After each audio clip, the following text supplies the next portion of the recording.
It's time for Security Now. Steve Gibson is here. Lots to talk about. We remember security researcher Dan Kaminsky. Steve has some personal memories to share and a little video. We also will talk about the University of Minnesota researchers who are in big trouble with the Linux kernel project. And then it's a look at the mysterious case of the AS8003, the Pentagon's massive IP address space. It's all coming up next on Security Now. Podcasts you love from people you trust. This is TWiT.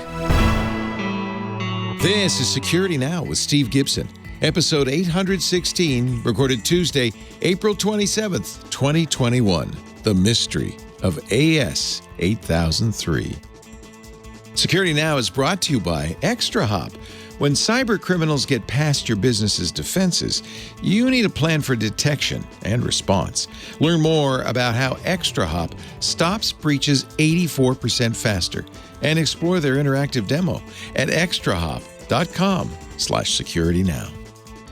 And by Barracuda. 91% of all cyber attacks start with an email. Use the Barracuda email threat scanner to find the cybersecurity threats hiding in your Office 365 email right now. Get your free email threat scan at barracuda.com/securitynow. And by PlexTrack, the powerful yet simple security management platform that helps you get the real cybersecurity work done. With PlexTrack, you'll streamline your assessments, analytics, and reporting. Visit plextrack.com/twit and claim your free month. It's time for Security Now, the show where we protect your security and privacy online with our major domo, Mr. Steve Gibson. Hello, Steve Areno of GRC.com. Good to see you.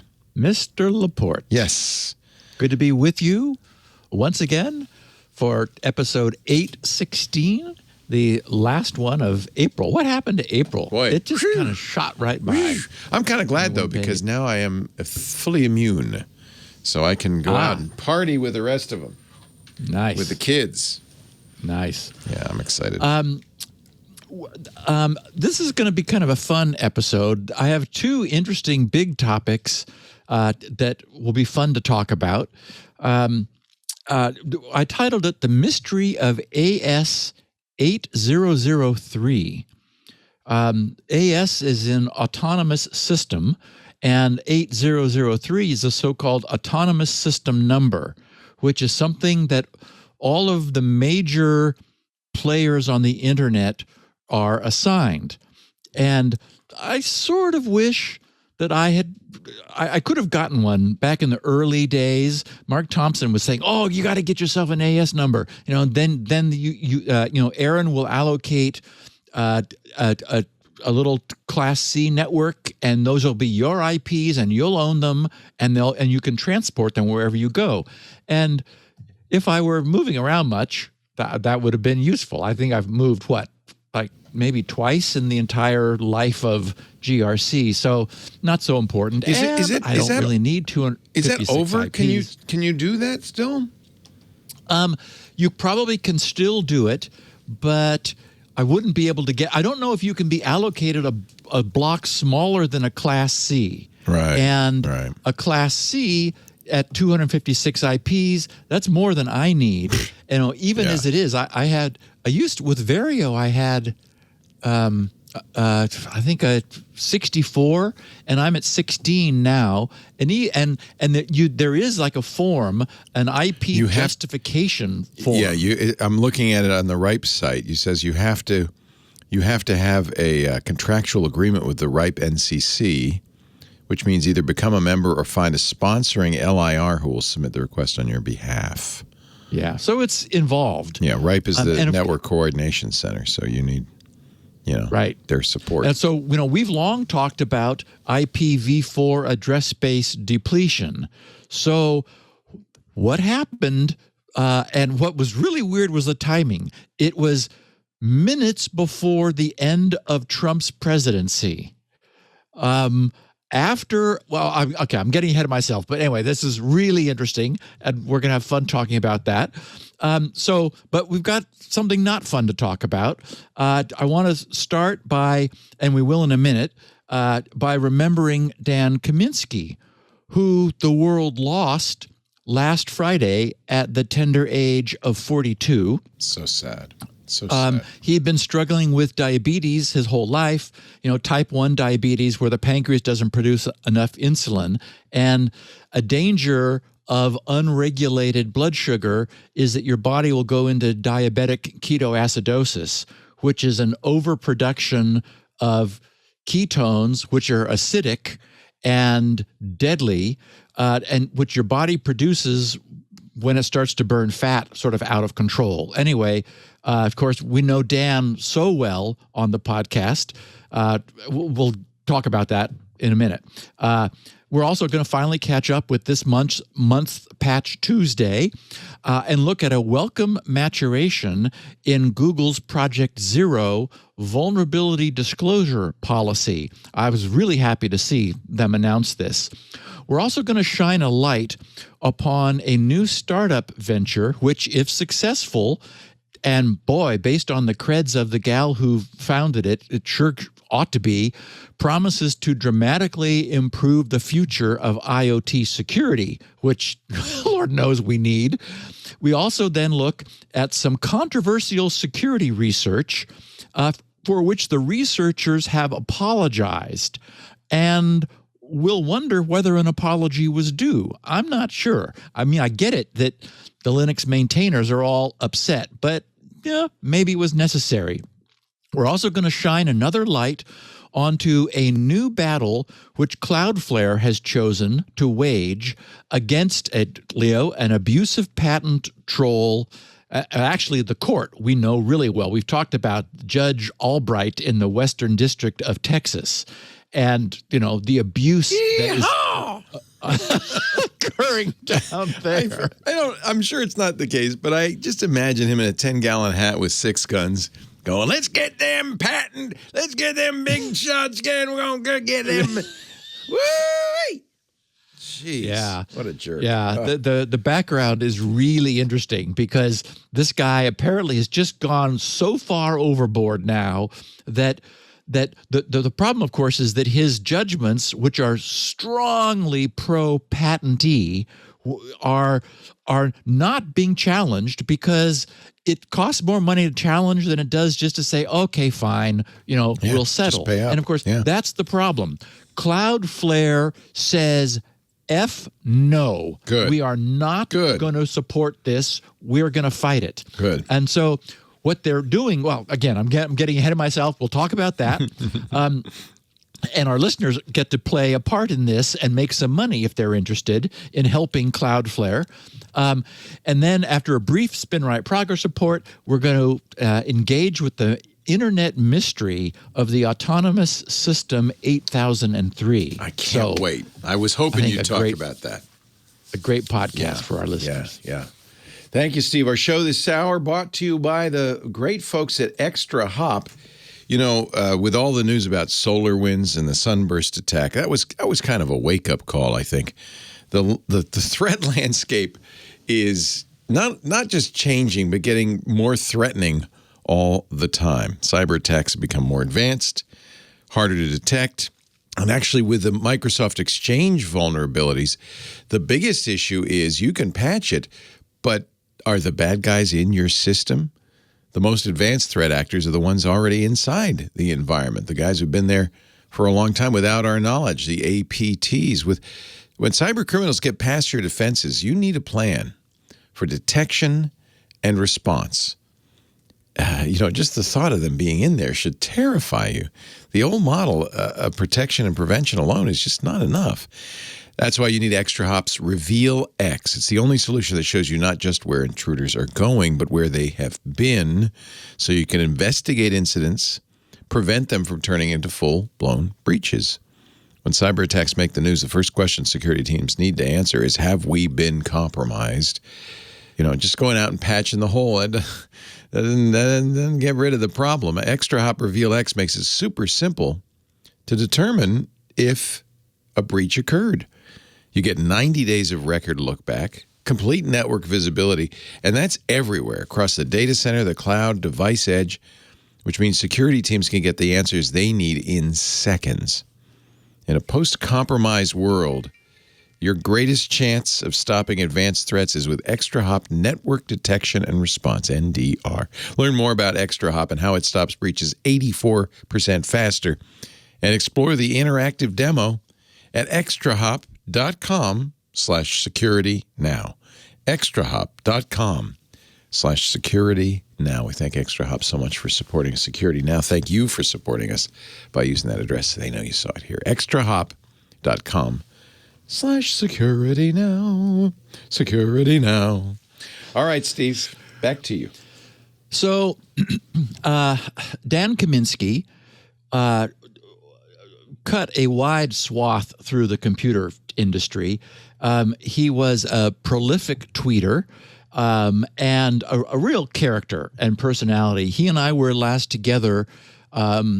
We followed each other on stage during DigiCert's first security conference, and Dan peppered me with some questions about Squirrel back then, and I was able to satisfy his many salient questions.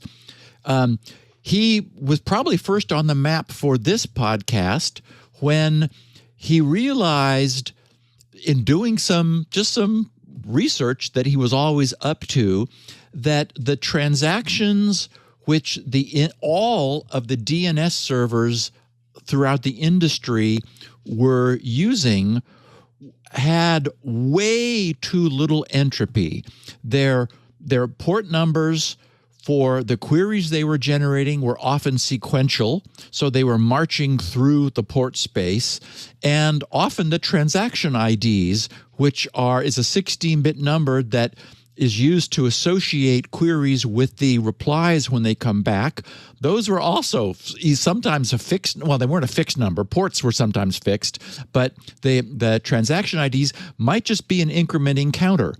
And what Dan realized was that the lack of query entropy being emitted by DNS servers allowed replies to be spoofed. You could ask a DNS server yourself something and see where its counters were, and then induce somebody else to ask it a question and provide a spoofed reply before the real reply would get back. And because you knew where the counters were, you were able to, with high accuracy, get a spoof to be accepted as legitimate.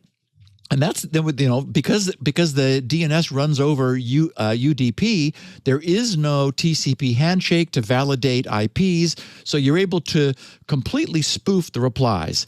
So what this meant was, if the world were to realize that, as Dan had privately, it would be a catastrophe. So Dan privately got in touch with all the purveyors of the various DNS servers. They all recognized what he had, and privately, all of the servers were updated, and an industry-wide reveal was coordinated in order to maximize the probability of getting all this fixed with that before the bad guys had a chance to abuse it. So, and of course, because I recognized this was a problem and we covered it on the podcast, we owe Dan the existence of my DNS spoofability service, which I created in honor of his discovery, which allowed individuals to go to GRC's DNS spoofability. I arranged to cause by setting up my own DNS, so like pseudo DNS servers, I could cause a visitor to my site's DNS to use me as its resolver, and then I collected all the queries that I was inducing through that web page and analyze the nature of the queries coming from the DNS servers that the user is using. Anyway, Dan has a large following. I think, what is it? I had it here in my notes somewhere. 94.3 thousand followers on Twitter. As I said, he's a prolific tweeter. He joined Twitter in 2007. Since then, he has posted 130,000 tweets. Now, if we assume an average tweet rate over 14 years, that's 9,285.71 tweets per year. Wow. Or an average of 25.42 tweets or commented retweets per day. That's amazing. So if you were following Dan, you knew what he was thinking and doing. And he was also quite literate. He pinned a tweet of his from January 16th, 2018, to the top of his feed. He wrote this: "I'm increasingly thinking that every functioning system has two forms: the abstraction that outsiders are led to believe, and the reality that insiders actually and carefully operate. You don't incrementally learn a system, you eventually unlearn its necessary lies." That's really good. So, and I think it's absolutely right. Absolutely. Just really, really good stuff. He had a site, dankaminsky.com, which was his personal blog. And he hasn't blogged in about 4 years.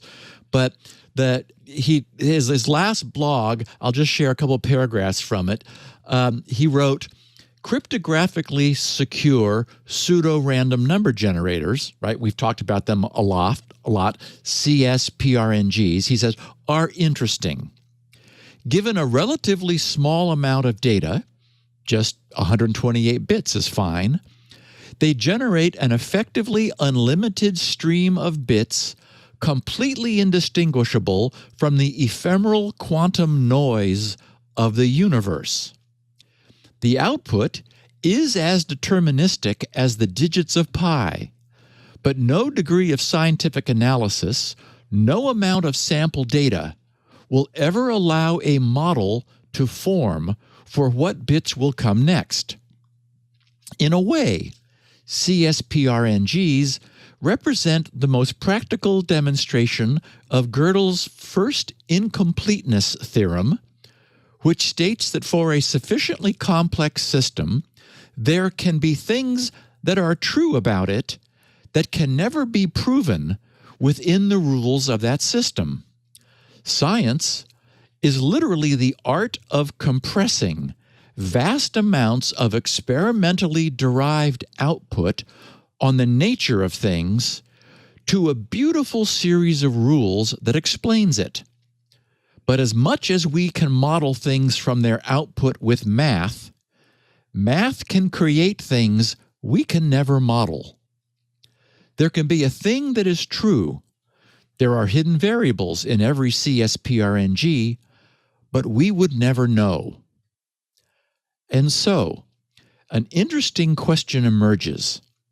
If a CSPRNG is indistinguishable from the quantum noise of the universe, how would we know if the quantum noise of the universe was not itself a CSPRNG? There's an infinite number of ways to construct a random number generator. What if nature tried its luck and made one more?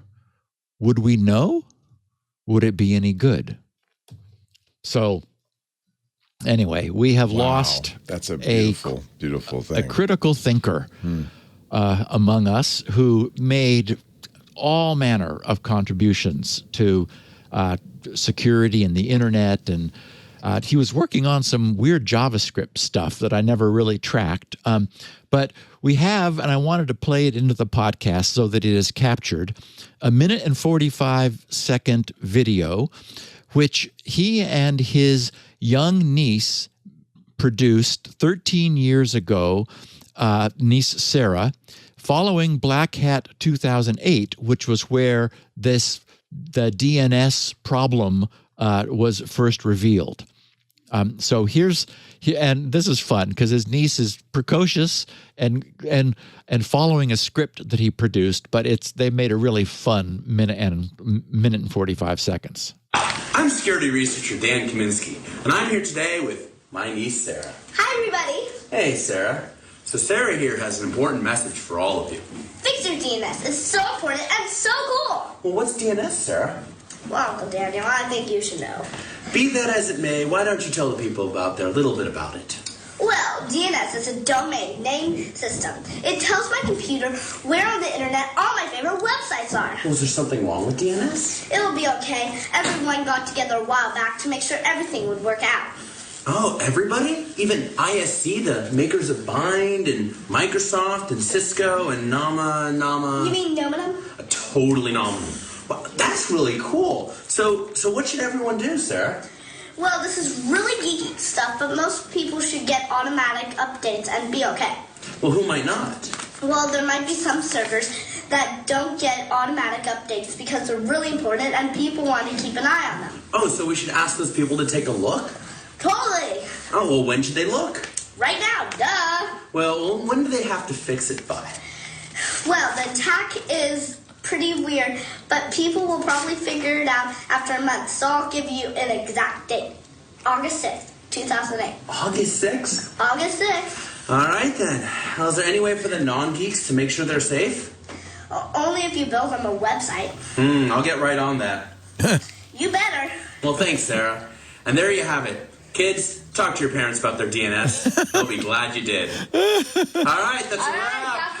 Okay, thanks, Cousin Dan. And thank you, Maddie. That is so sweet. Oh, my God. Oh, I'm sure they miss him terribly. And, of course, his friend Steve wrote something in assembly to do that, so it was okay. He didn't have to do that. Wow. Yeah, Wow. Very cool. He'll be Also, missed. DEF CON has announced on their Twitter feed that they're having an online memorial for Dan on Sunday, May 2nd on the DEF CON Discord channel, discord.gg/DEFCON. Nice. So they tweeted, "Come share your favorite stories and join us in celebrating the life of a hacker whose life elevated the whole community." Wow. Good. Yep. Thank you for doing that, Steve. Yeah. Of course, his name comes up all the time on our shows. Yeah. Yeah. He'll be missed. Yeah. Good guy. Yeah. And for what it's worth, dankaminsky.com, I only shared the top of that really cool posting. He gets really into it. So, if you're wondering maybe if in fact we are in the Matrix, Dan may give you some pause. Of course, I don't know how long the site will be up. Hopefully, it'll stay.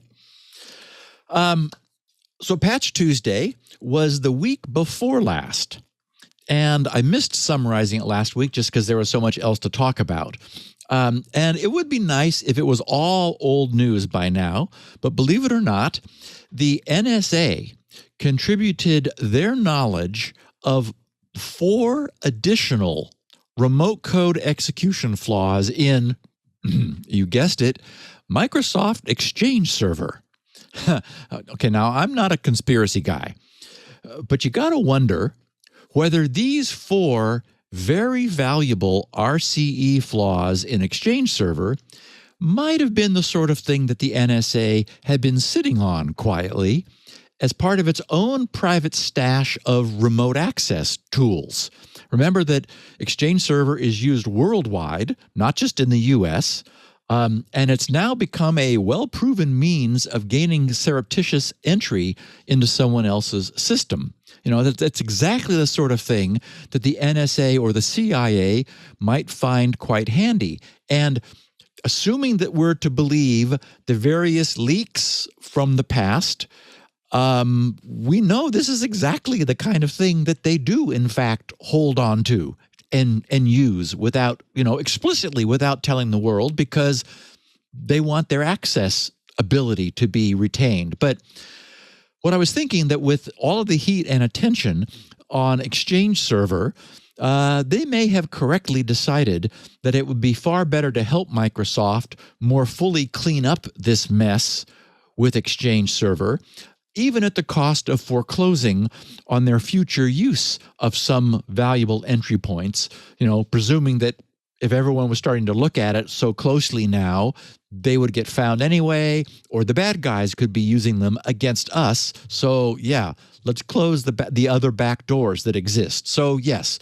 2 weeks ago, well after, the early March updates, we got another set of these 4 RCEs closed. And again, that's all just wild speculation. It's equally likely that they may have put some of their own hackers onto Exchange Server for the sake of the U.S. And discovered 4 previously unknown flaws. That could be true too.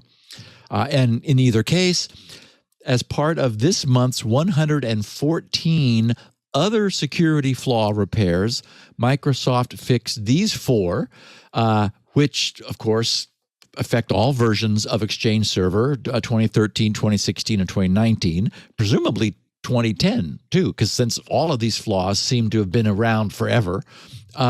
2 of the 4 of those 4 that the NSA found are fully juicy, unauthenticated access flaws requiring no user interaction, and thus they rank a CVSS of 9.8, right up there at the top.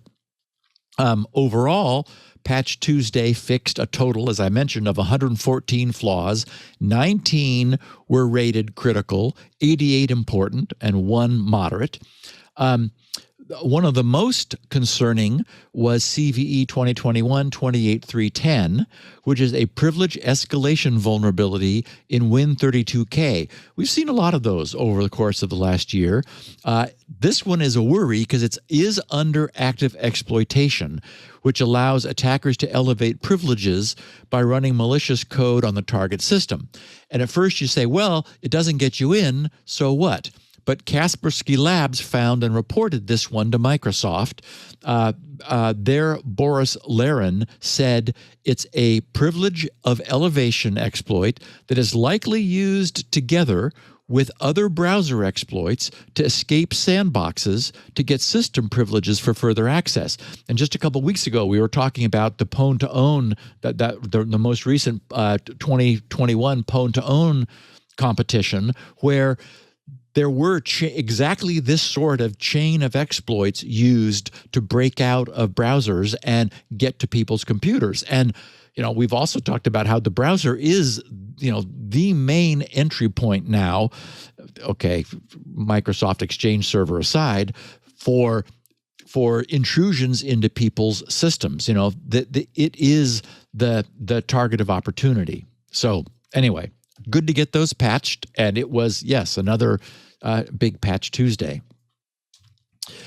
Google's Project Zero responded to, in my opinion, today's patch latency reality, and I was really glad to see that.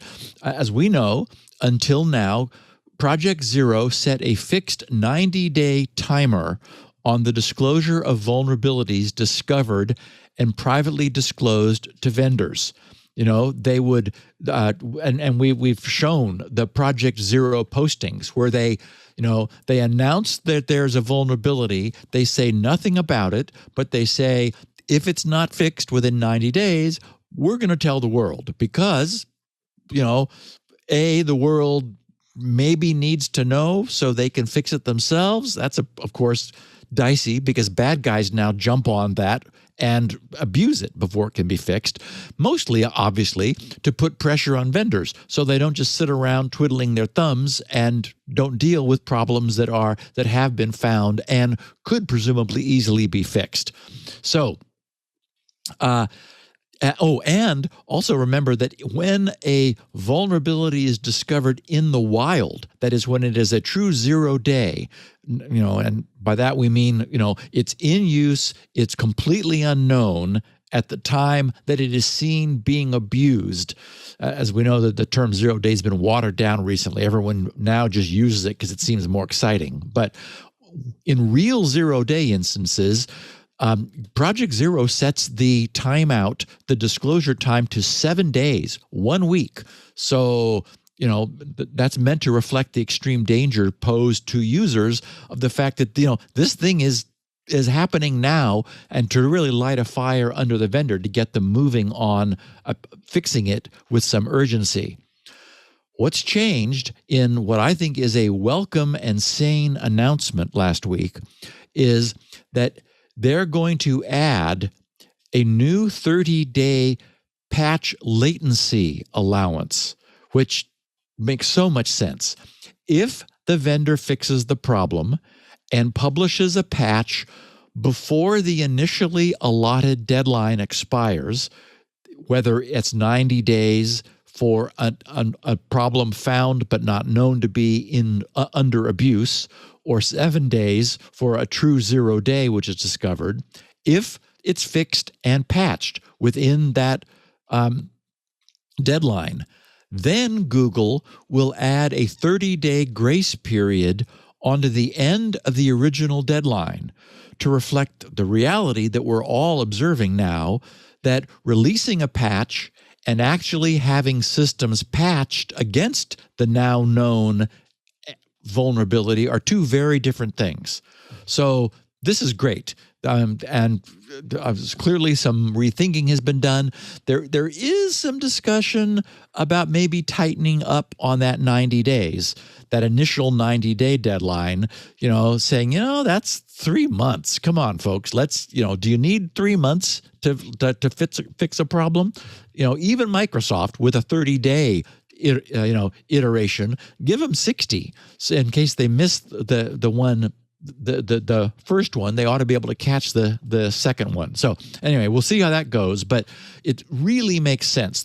What we keep seeing now is that the moment the details of a flaw emerge publicly, bad guys jump on it and immediately start abusing it because they know not everyone is going to get patched quickly. So, 30 days from the time that the patch is available, no matter when that occurs, that's going to allow a 30-day patching cycle, like many people in the industry now have, to hit its patch event and allow automatic updates to happen. So even users who aren't doing anything, and this allows that the vendors not to have to force an emergency update cycle, which many systems really don't support now. So bravo to Google for fixing that.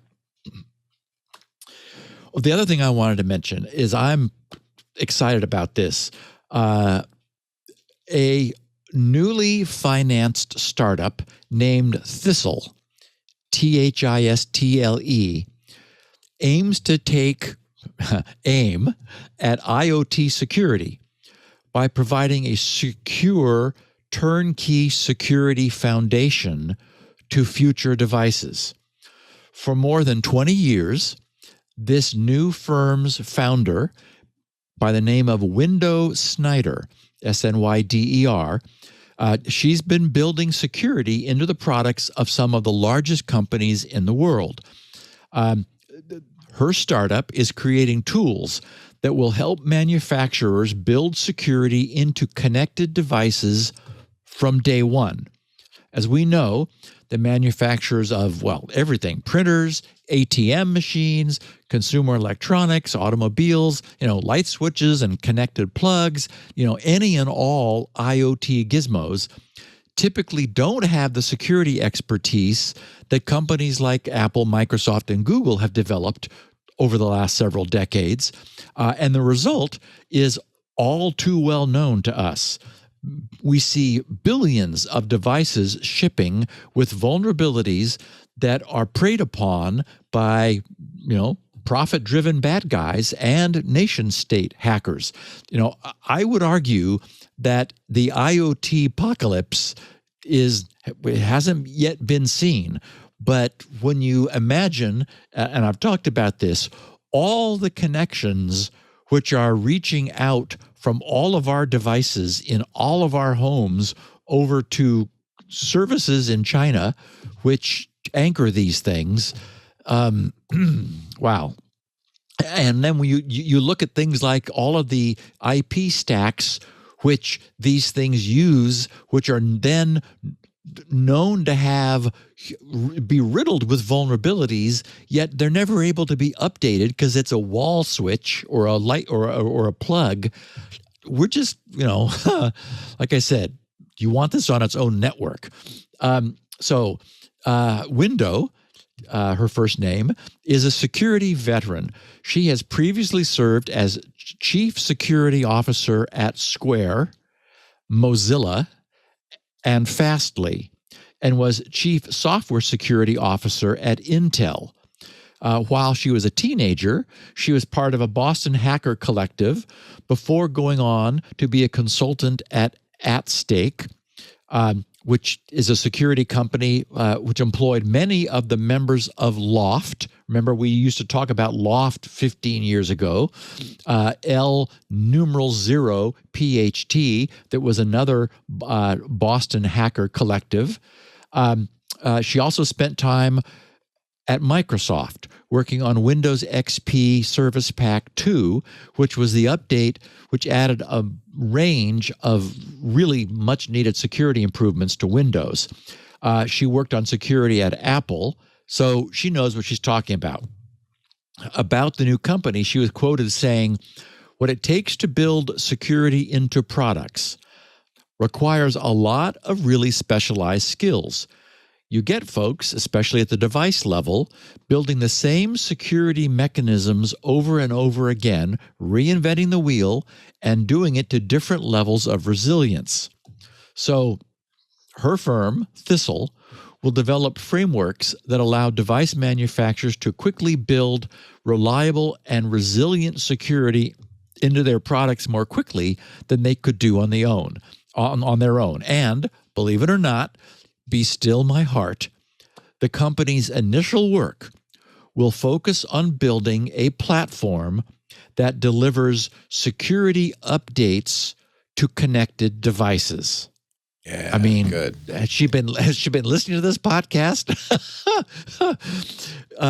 Patching devices typically requires reflashing firmware, a process that can be fraught with risk. And, as Window notes, she said, "It's one of the reasons nobody delivers updates for devices, because the cost of failing an update is so high. If you've got 100 million devices out there and you've got a 1% failure rate, which is very low for updates, that's still 1 million devices that are bricked."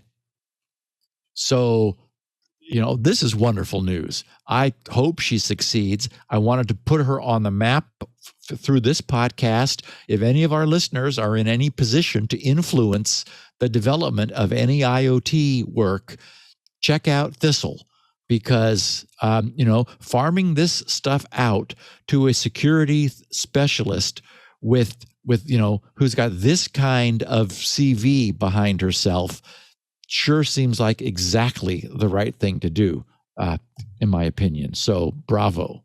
And, in advance, thank you, Window. Okay, so the University of Minnesota has just gotten itself in trouble.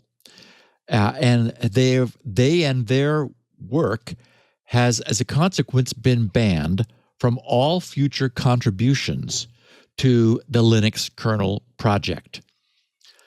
Leo, let's take our second break, and then You bet. I'm going to tell our listeners what happened. You bet. We shall in a moment. But first, a word from our fine sponsor, who is Barracuda. I love saying Barracuda. Barracuda, of course, you know them very well as a security company we've talked about many, many times in the past. And the other thing we talk about all the time is probably one of the number one vectors for malware into a company, which is your email. 91% of all cyber attacks start with an email. And as people are gone home for remote work, that has really given the cyber bad guys a real opportunity. They're looking at all kinds of gaps in email security because These are on now insecure home networks, among other places. So here's the question. If you're using Office 365 email, as so many are your Office 365 accounts secure? What are you doing to keep them secure? Last year, cyber criminals jumped on the pandemic, of course, with coronavirus-related phishing attacks. This year, they're trying to leverage activity over the vaccine. Yeah, they got no compunction, no morals. They're stealing money and personal information from your employees and your customers. Chances are, somewhere in an employee's inbox right now, in your employee's inbox right now, is an email attack. You know that, right? Do you want to know more? Or would you like to hide your head in the sand? Time to close the security gaps in your Office 365 email and guard against new attacks with the Barracuda Email Threat Scanner. As email cybercrime becomes more sophisticated, it becomes tougher and tougher to prevent attacks. Social engineering, often using urgency or fear, these strong emotions to get people to stop thinking and start acting.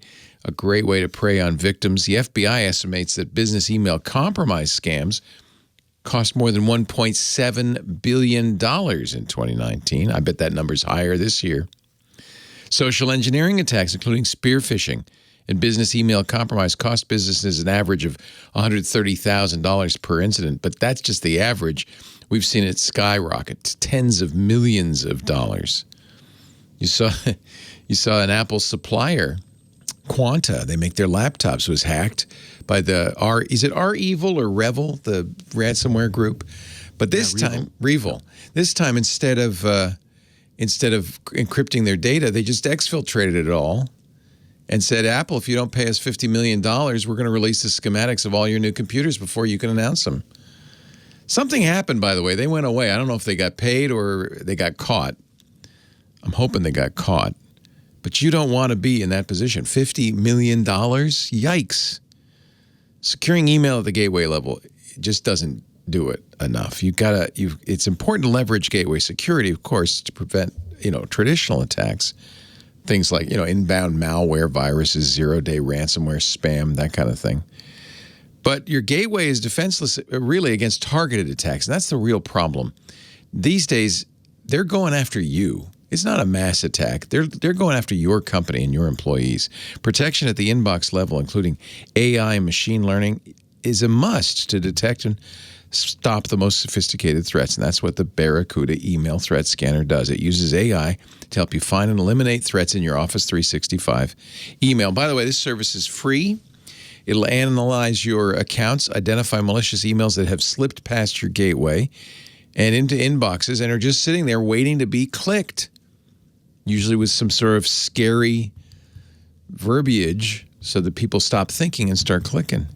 It's terrible. Find the cybersecurity threats in your Office 365 email. Get your free, did I mention it's free? Free email threat scan right now at barracuda.com/security. Now, don't hide your head in the sand. You need to know this stuff. barracuda.com/security. Now, BARRACUDA. Your journey secured.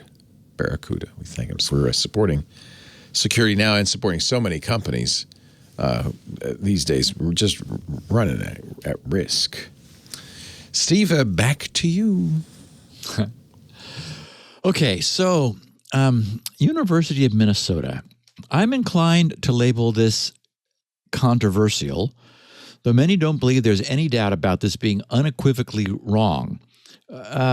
Okay, so the industry's reporting on this stated that 3 security researchers, an associate professor and 2 of his grad students, deliberately introduced live use after free vulnerabilities into the production Linux kernel in the cause of security research aiming to highlight how potentially malicious code could be deliberately introduced into an open source project and sneak past the patch approval process.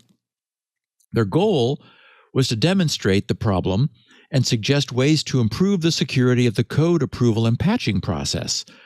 So they did this in the real world by attempting to sneak their own malicious code patches into the actual production Linux kernel.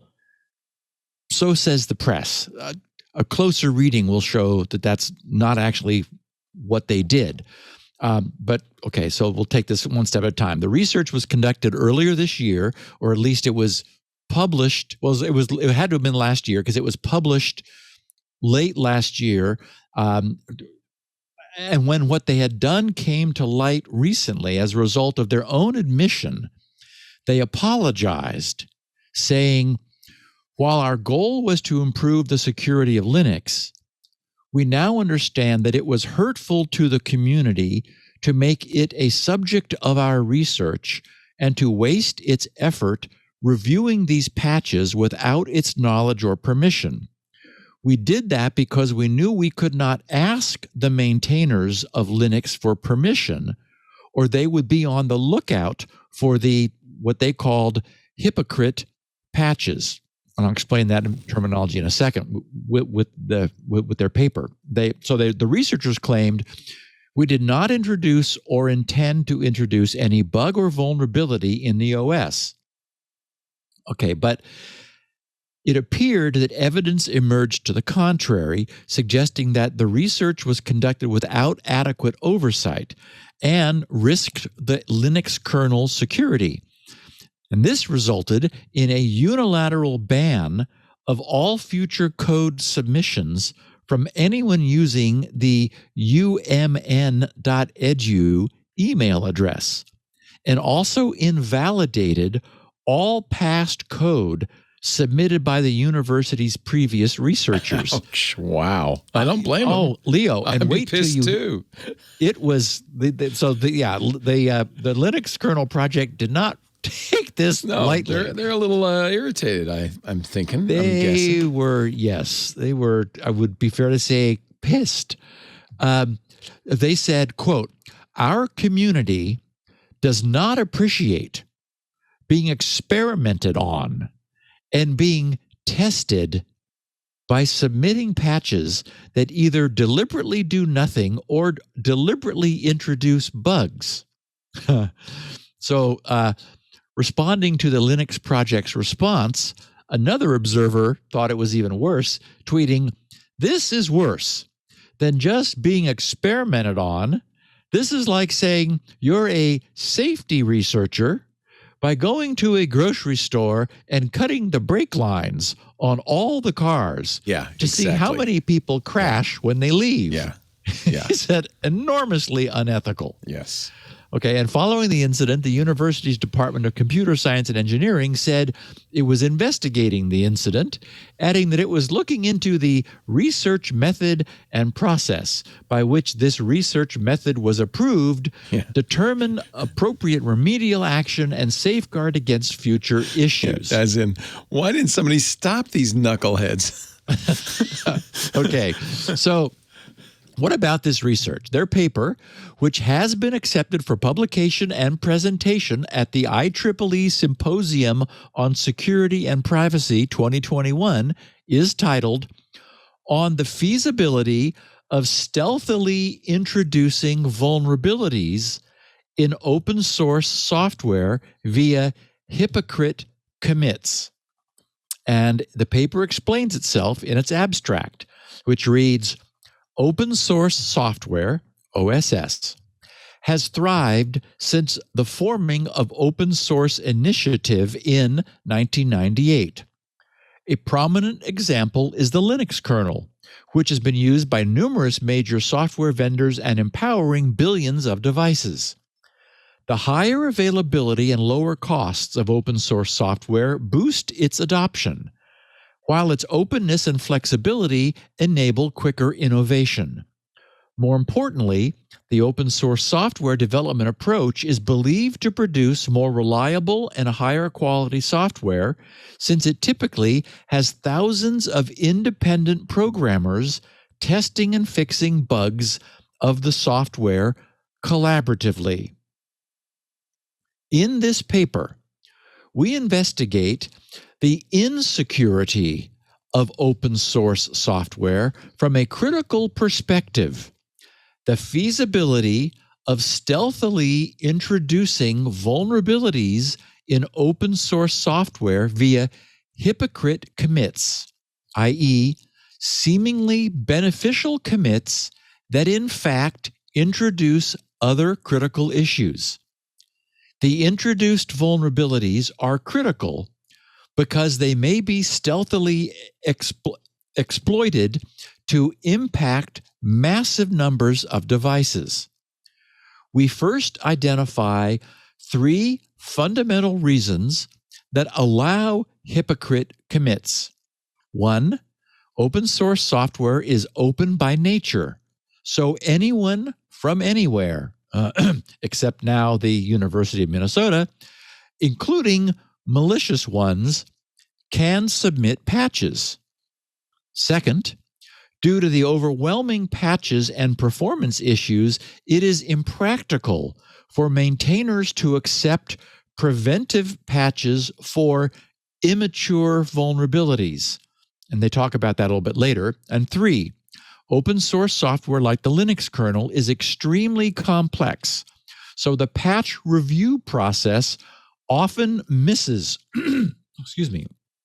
introduced vulnerabilities that involve complicated semantics and contexts. We then systematically study hypocrite commits, and actually they do it in vivo, right? Which was the problem, identifying immature vulnerabilities and potential vulnerability introducing minor patches. We also identify multiple factors that can increase the stealthiness of hypocrite commits and render the patch review process less effective. As proof of concept, we take the Linux kernel as target open source software and safely demonstrate that it is practical for a malicious committer to introduce use after free bugs.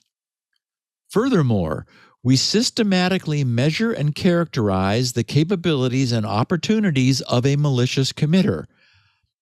At last, to improve the security of OSS, we propose mitigations against hypocrite commits, such as updating the code of conduct for open source software and developing tools for patch testing and verification. Okay, now I would argue that this is a very valid and very important and very much needed avenue of research. It should be clear to everyone, and apparently a bit of a sore spot with the Linux kernel maintainers, that surreptitious commits would inherently be a huge problem for any large open source project, which is open to many contributors. The only solution I can see is being extremely, is to have extremely careful multi-party scrutiny of any changes which are made to the kernel. But that's rather thankless and boring work. It's much more fun to create new patches and apply them. But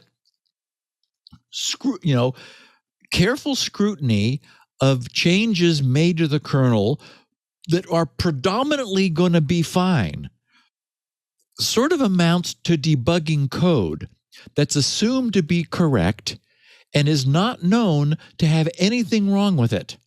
So it's very similar to the trouble I've often spoken of debugging one's own code, which similarly is believed to be correct.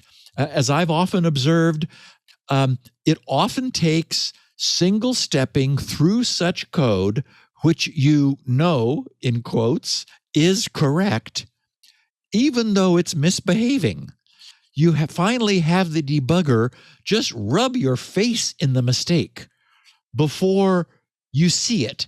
And it inevitably evokes the aha reaction that anybody who's written code and has been forced to have a debugger show them where the problem is has experienced. So auditing every line of code that may have been very, very cleverly designed to misbehave only under a very subtle edge case condition is probably impossible. So it represents an ongoing Achilles heel for any large open source projects. So I would argue that this was important and useful research. In a follow-up FAQ, these guys attempted, as a consequence of the backlash that their in vivo experimentation with the actual Linux project incurred, they attempted to clarify what they had done. Their FAQ is titled Clarifications on the Hypocrite Commit Work. And I've got a link to that also in the show notes. I'll just share their first introduction of it, which really does put this into context. They said, we recently finished a work that studies the patching process of open source software. Its goal is to improve the security of the patching process. The corresponding paper has been accepted by the IEEE S&P 2021. He says, I shared the abstract of the paper on Twitter, which then resulted in heated discussion and pushback. I apologize for the misleading abstract, which did not show the details and caused many confusions and misunderstandings. In other words, if you only read the abstract, you don't realize what it is they did. And so the people who got all upset and the press, who apparently also just followed the upset, didn't pursue the details, which, as you know, on this podcast, we find is often valuable. So he says, therefore, we would like to make a few clarifications. We would like to first mention that we are a young research group with improving the kernel security as our first priority. In the past several years, we've devoted most of our time to improving the Linux kernel, and we have found and fixed more than 1,000 kernel bugs. So, these guys know what they're doing. They said the extensive bug finding and fixing experience also allowed us to observe issues with the patching process and motivated us to improve it. Thus, we consider ourselves security researchers as well as open source software contributors. We respect open source software volunteers and honor their efforts. We have never intended to hurt any open source software or users. We did not introduce or intend to introduce any bug or vulnerability in open source software. The following are clarifications to the common concerns we received. So first, the purpose and research value of the work. They said, the project aims to improve the security of the patching process in open source software. As part of the project, we study potential issues with the patching process, including causes of the issues and suggestions for addressing them. This study indeed reveals issues, but its goal is to call for efforts to improve the patching process, to motivate more work that develops techniques to test and verify patches, and finally to make open source software safer. In this work, we collect 138 previous bug-introducing patches, not introduced by us. Based on these patches, we summarize their patterns, study specific reasons why bug-introducing patches are hard to catch, with both a qualitative and quantitative analysis, and more importantly, provide suggestions for addressing the problem. In this work, we introduce the concept of immature vulnerability, where a vulnerability condition of it is missing, but it can be turned into a real one when the condition is implicitly introduced by a patch for another bug. We also develop tools that help us find code places that may suffer from bug-introducing patches and suggest what may make these bug-introducing patches hard to catch. So then they ask themselves the question, so they can answer it, did the authors introduce or intend to introduce a bug or vulnerability? Answer, no. As part of the work, we had an experiment to demonstrate the practicality of bug-introducing patches. This is actually the major source of the raised concerns. In fact, this experiment was done safely. We did not introduce or intend to introduce any bug or vulnerability in the Linux kernel. All the bug-introducing patches stayed only in the email exchanges without being adopted or merged into any Linux branch, which was explicitly confirmed by maintainers. Therefore, the bug-introducing patches in the email did not even become a git commit in any Linux branch. None of the Linux users would be affected. The following shows the specific procedure for the experiment, and it continues, again, link to the PDF for anyone who's interested. I don't find any fault with what these guys did. I would argue that it's vital research. What they did was to exercise the Linux project's patch management infrastructure without the project's knowledge or permission. So the project's managers are upset over being used in this way. And I may not have all the facts. I haven't taken the time to study this more deeply nor look at the maintainer's side of the argument. But this seems like a critically important piece of work. And I get it that it was necessary to use the patch management process without its knowledge or permission. Maybe they could have said to in fact, somewhere I read that they were worried that if they asked for permission, they would be told no and foreclose what is arguably a valuable piece of research. So if they fixed 1,000 bugs in the Linux kernel and the Linux guys are so upset that they're saying they're going to revert 1,000 Linux improvements because they all came from these guys when they were doing this research before this research, and it was the act of fixing the bugs that led them to realize, hey, there's some problems here in this process that we've been participating in that we need to understand better. Then I think it's wrong to slap the university like this. That was, hopefully this is an overreaction that can be backed out of. The paper finishes their conclusion, as all good research papers have. They concluded saying, this paper presented hypocrite commits, which can be abused to stealthily introduce vulnerabilities in open source software.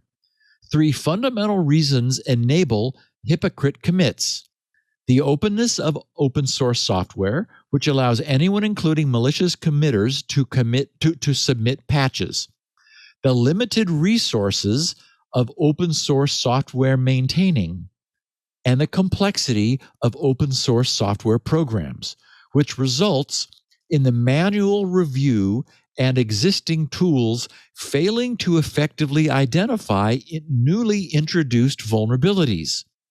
We then systematically characterized immature vulnerabilities and studied how a malicious committer can turn immature vulnerabilities into real ones. And now we understand what that means is an inadvertently introduced vulnerability as part of an intended fix, which is sort of latent, and then another deliberate, quote, improvement can mature that immature vulnerability into one that can actually be leveraged. So, these guys know their stuff. They said, we also identified multiple factors that increase the stealthiness of the introduced vulnerabilities, including concurrency, error paths, aliases, indirect calls, and so on. Furthermore, we provided a proof of concept to safely demonstrate the practicality of Hypocrite commits and measured and quantified the risks. We finally provided our suggestions on mitigating the risks of Hypocrite commits and hope that our findings could motivate future research on improving and patching the process of open source software. So to these guys, I say thank you. I think on balance, the reaction has been wrong from the maintainers. And again, as I said, I hope this gets some potentially well-deserved attention. And that, I'm looking at the banning notice, and it says commits from these addresses have been found as submitted in bad faith. So they say it's just an email, but it sounds like they submitted commits.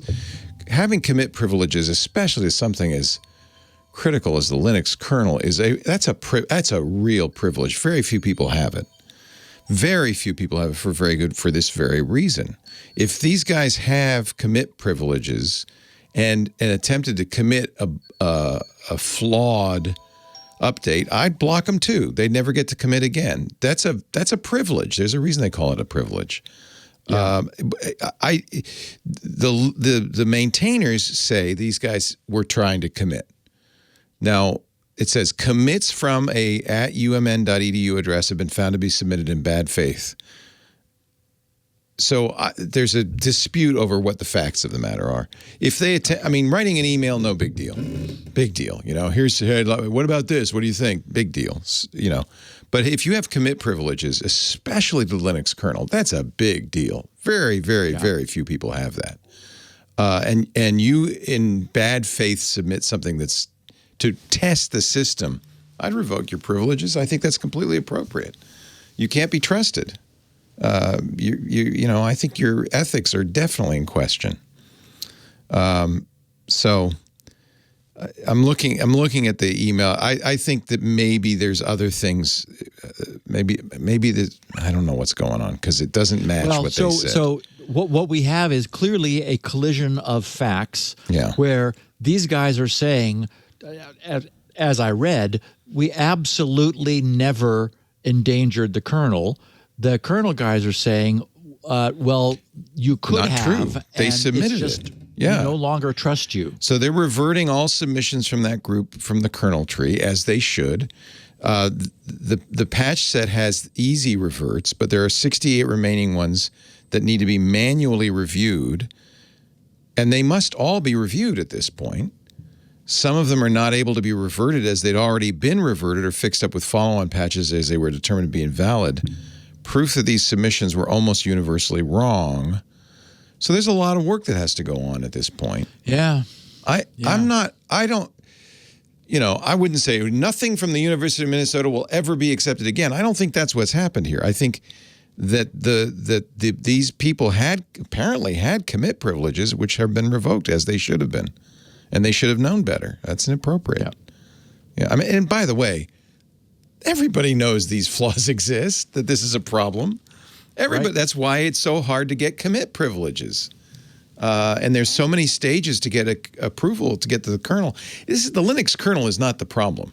It's all those other little things that we've talked about before that have one maintainer out there who's overworked and underappreciated. Those are the problems. It's OpenSSH. It's not the Linux kernel. That's pretty well protected. Maybe that's why they attacked it, but I don't care what your motive for attacking the Linux kernel is. That's not okay. I don't think that's okay. That's my opinion. So just thought I'd throw that in there. I'm glad for it, Leo. We have multiple views. And I think we need to know more about what really happened. I think that's part of it. Yeah. I just don't think that it was that useful what they've so-called proven. We know that. CloudFlare. Oh, this is an interesting story. Yeah, an interesting a favorite company of ours. On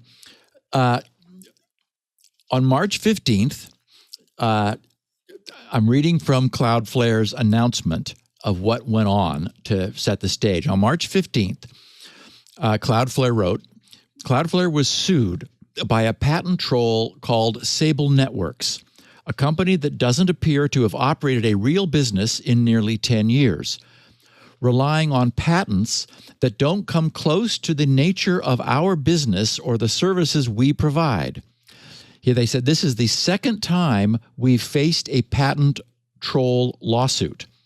As readers of the blog or followers of the tech press, as you know, ZDNet and TechCrunch will remember, and I'm sure we talked about it at the time, they said back in 2017, Cloudflare responded aggressively to our first encounter with a patent troll, Blackbird Technologies, making clear we would not simply go along and agree to a nuisance settlement as part of what we considered an unfair, unjust, and inefficient system that throttled innovation and threatened emerging companies. If you don't want to read all of our previous blog posts on the issue, you can watch the scathing criticisms of patent trolling provided by John Oliver or the writers of Silicon Valley. They said, we committed to fighting back against patent trolls in a way that would turn the normal incentive structure on its head. In addition to defending the case aggressively in the courts, we also founded Project Django, Jengo, a crowdsourced effort to find evidence of prior art to invalidate all of Blackbird's patents, not only the one asserted against Cloudflare. It was a great success. We won the lawsuit, invalidated one of the patent troll's other patents, and published prior art on 31 of Blackbird's patents that anyone could then use to challenge those patents or to make it easier to defend against overbroad assertion of those patents. And most importantly, Blackbird Technologies went from being one of the most prolific patent trolls in the United States to shrinking its staff and filing many fewer cases. We're going to do it again, and we need your help. They said, turning the tables, a $100,000 bounty for prior art. Sable Networks and its lawsuit fit neatly within the same troubling trends we were trying to address the first time we launched Project Django. Sable is taking ancient 20-year-old patents and trying to stretch those patents light years beyond what they were meant to cover. It has already sued over a dozen technology companies, and I don't think I have it here, but like Cisco and Juniper Networks, and, you know, won settlements. That's what these people do, right? It's more expensive to fight the lawsuit than it is just to pay these people off. So that's their profit model. And Cloudflare says, F no. They said it's already sued over a dozen technology companies targeting a wide range of different products and services, and by extending its claims to a company like Cloudflare, suggests it may next try to stretch its claims to people that merely use routers, namely anyone that uses the internet. We think Sable's choice to bring these lawsuits on such a tenuous basis should come with some risk related to the underlying merits of its patent and its arguments. So we are sponsoring another prior art contest, seeking submissions to identify prior art for all of Sable's active patents. We're seeking the help of the Cloudflare community to identify prior art, i.e., evidence that the patented technology was already in use or known before the patent application was filed, that can be used to invalidate Sable's patents. And we will make it worth your while, they wrote, by offering $100,000 to be shared among the winners who are successful in finding such prior art. They said, again this time, we are committing $100,000 to be split among entrants who provide what we determine to be the most useful prior art references that can be used in challenging the validity of Sable's patents. You can submit prior art references as long as Sable's case is pending against us. And then they cite Sable Networks, Inc. versus CloudFlare, Inc., and they have the case number. And then I noted ADA, and then it says in parens, WD.tex. Well, ADA is Alan D. Albright, a.k.a. the infamous Judge Albright, who is exceedingly patentee friendly. And his jurisdiction is WD, Texas, the Western District of Texas. They said every 3 months for 2 years or until the case ends, whichever comes first, we will select winners from the submissions to date and give out a portion of the $100,000 as awards. Once the case ends, we will select final winners from all submissions and award the remaining funds. We will also make all relevant submissions available to the public. So anyway, their post goes on at some length. And it's all really interesting to anyone who has a passion, as I do, and I know, Leo, you do. We've talked about this a number of times on the podcast, for issues surrounding intellectual property rights and the abuse thereof, unfortunately, by the U.S. Patent system. In this in the posting, I have a link in the show notes, they explain how Sable sues companies, then settles out of court just before the deadline to actually make their case. It's pure patent trolling harassment, and it makes our blood boil. And I have more here. I don't think there's anything else relevant that I haven't talked about. Yeah, we went through this almost exact situation with the patent. The podcast patent troll. Oh, the podcast troll, right. And, Cloudflare's offering a reward of $100,000 for prior art, which is, of course, what you want to find. There are a couple of ways you can fight this stuff, and it's interesting. We actually hired a law firm to prepare us for this because we got a demand letter from these guys for, I can't remember, $1 million or something. The EFF chose one path, which was you can do a intra partes challenge of the patent itself with the U.S. Patent and Trademark Office. So you go to them and you say, "Here's prior art. This is evidence that this patent was not original. Was not original. Others had done this before." Yep. And you hope that the PTO will overturn the patent, and then the whole thing goes up in smoke. There's a risk. Our attorneys told us if you lose, that's really going to prejudice the case against you because that loss with the Patent and Trademark Office will be brought up at court. Further strengthens the patent. So it's a risky process, which we had decided not to pursue.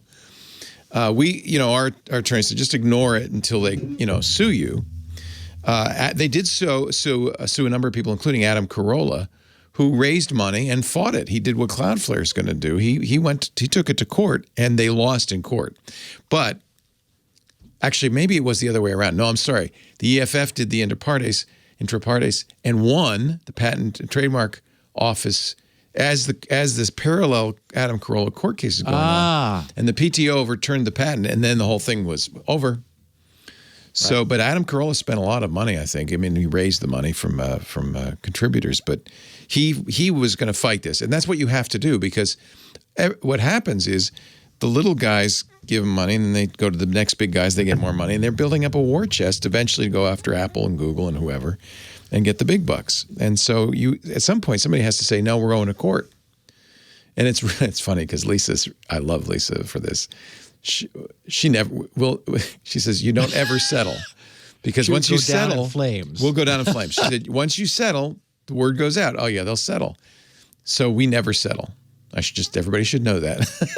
we go to the court because that's the only way you can stop this. You just have to fight it. And the reason it works is because they usually ask. This patent troll was dumb with us. They usually ask for an amount that's less than the cost of fighting it. Right. Our attorney said it's going to cost you about $250,000 to fight it. He asked for $1 million. Oh. Stupid. He should have asked for $240,000. And then the reasonable, intelligent business thing to do, we still wouldn't have done it, would have been to say, okay. But, we've been sued a couple of times since then for amounts just, low enough so that you go, oh, here. And in every case, we fight it, even though it costs us more, because it's just not, and we've always won. It's wrong. By the way. It's wrong. Yeah. And so it is, a lot of people assume that a patent means something. It means nothing. It means the right to defend it in court. Yes. A patent is literally a license to be sued. Yeah. First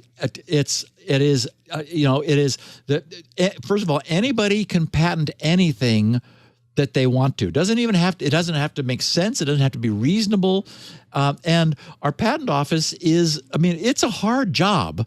And so I have some sympathy for them, but the presumption is that they are really doing due diligence and making sure that something that someone submits as claiming that I invented something, more often than not, it's just engineering. I look at these patents, and anybody who came out the other end of a university with a degree in the subject would go, well, that's the way you solve this problem. Right. So it's obvious. It's an obvious solution. Yeah. Yes. And Microsoft was, as a technologist, as a coder, I looked at many of Microsoft's patents early on, and the only thing that happened was that they faced a problem before somebody else.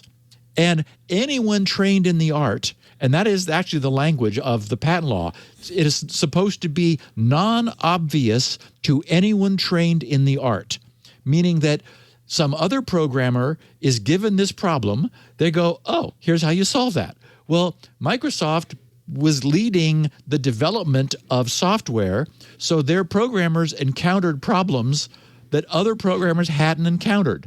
Well, they patented everything. Patent sneezing to the right.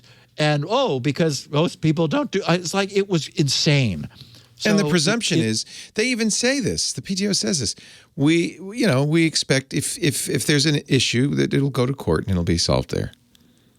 And I think probably they don't have the examiners and the time to do it right. So yeah, they do the best they can, but ultimately all they're saying. And what mature companies end up doing, and this is what they will say when you challenge them, is, well, we're building a patent portfolio so that we can cross-license other large companies' patent portfolios. And so it's sort of an insider large corporate thing that goes on, and unfortunately the little guy is the one who ends up being in trouble. So anyway, bravo to CloudFlare. I wanted to put this on our listeners' radar. I've got a link in the show notes.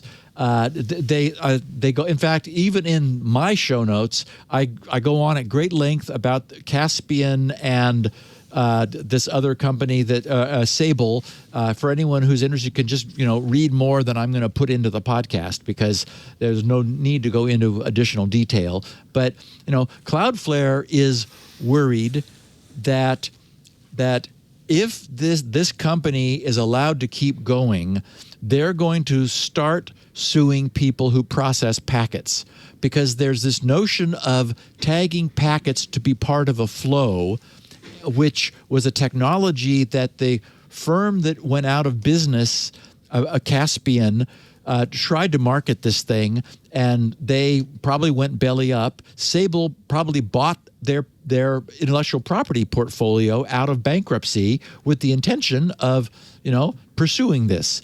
Anyway, so what CloudFlare is worried about is that these guys really do need to be stopped. Secondarily to the fact that it's wrong, and that also that Cloudflare's been sued, and of course it's a good idea. It's prudent from Cloudflare's standpoint to send the message out that you sue us, we're going to invalidate your entire patent portfolio, you troll, and put you out of business. So anyway, cool stuff. Yeah. Non-practicing entity is the polite name. Yes, non-practicing entities. Yes, we have. We even have a phrase and an acronym for these slime balls. I wanted to note we got a bit of feedback from a listener, somebody who had been flocked. I put the call out now 2 weeks in a row. I went back a little bit into my Twitter feed, and KRV, wow. Yeah, I guess he's been on Twitter for a while. His Twitter handle is at KRV. 3 letters. That's good. That's old school. That's a goodie. Anyway, he said, you asked for someone's flock ID. Here is mine. And he said, you are flocked, ! Your flock ID is 5393. So that's cool. That says, we don't know what the maximum ID is, but the fact that he got 5393 suggests, large pools with a few number of IDs. But again, Leo, as you've said, all subject to change, and this tells us nothing at this early stage. So definitely something to keep an eye on. And did you know, I was following some trails. Microsoft has their own proposal, and when I saw that it was called Parakeet and it was based on turtle dove. It was based on turtle dove. I said, okay, everybody, the birds. Enough with the birds. Really, this is for the birds. And a brief note, as I hoped. The third work-in-progress testing release of SpinRite 6.1 was taken public last Thursday. I found that bug that I mentioned that I was going to pursue after last week's podcast, and it fared very well, considering that it incorporated 2 months' worth of work that hadn't been tortured at that point at all. The only problem that the testing gang found was with some older machines with floppy disk drives. Since SpinRite can still boot from a floppy and can log its results to a floppy, that all needs to work correctly. Floppies are weird, and they've always been weird, because remember, Leo, you will, back the very first PCs did not have hard drives, and they often did not have 2 floppy drives. Oh, yeah. You could get single drive PCs. Yeah. But how could you copy a floppy if it only had 1 floppy drive? Swapping. Well, a lot of swapping. The kludge was that the BIOS, actually in the BIOS, it supported a second virtual floppy drive. And so it always showed 2 drives. So DOS always had A and B. And if you did like a dir of B, which DOS said, well, yeah, okay, he's got give us 2 B, drives. give us B. Yeah. Where's the disk? So what would happen is the BIOS would prompt you on the screen saying, please insert the floppy for drive B, and then it would keep track of which floppy was in the 1 floppy drive you actually had. Well, believe it or not, I'm still fighting this today, because none of that has changed. Well, because unless I intercept the BIOS's writing to the screen, please insert the floppy drive for B. If SpinRite touches B, that comes out. I had to intercept what's known as the multiplex interrupt, which is int2f. And if AH equals, I think it's 4,000, I have to return with the CX register set to all Fs in order to suppress that message being written to the console. And I needed to touch A and B because I want to build a list of the valid drives to which SpinRite can log its results. So anyway, it turns out there was something I got wrong. A couple people actually had machines with floppy drives, which is why I so much believe in testing this stuff, and it's all fixed and working now. So after today's podcast, I'll be moving on to the next stage of work. And Leo, we're going to move on to the next stage of the podcast after our final our final mention of a sponsor. Indeed, and we discuss the mystery of AS8003. I am so excited.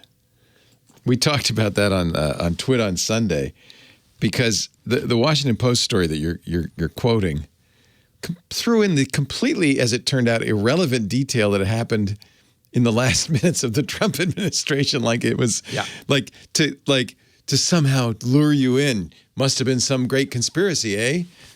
We're going to find out what really happened.